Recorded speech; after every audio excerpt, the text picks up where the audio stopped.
Hi friends. நான் இன்னைக்கு எத பத்தி பேச போறேன்னா, நாளைக்கு என்ன நடக்க போகுது, நாளான்னைக்கு என்ன நடக்க போகுது அப்படின்ற ஒரு விஷயத்த இன்னைக்கு நம்மளால இப்போ சொல்லிட முடியாது. ஏன்னா நம்மலாம் ஒண்ணும் கடவுள்லாம் கிடையாது. கரெக்ட்டா கணக்கு பண்ணி சொல்றதுக்கு நம்மலாம் ஒண்ணும் கடவுள்லாம் கிடையாது.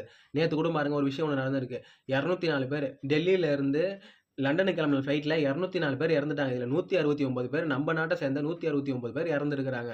இந்த ஒரு விபத்துனால எனக்கு ஒரு விஷயம் புரிஞ்சுது. இது நார்மலா எல்லா இடத்துலயும் இந்த உலகத்துல நடக்கிற ஒரு விமான விபத்து. எல்லா இடத்துலயும் நடக்கிற மாரி ஒரு விபத்து, ஒரு ஆக்சிடென்ட் தான் இது. இந்த ஒரு விஷயத்தினால எனக்கு ஒரு விஷயம் புரிய வந்தது என்னன்னா, அடுத்த நிமிஷம் நிச்சயமில்லாத இந்த வாழ்க்கையில மனுஷன மதிச்சு நடப்போமே.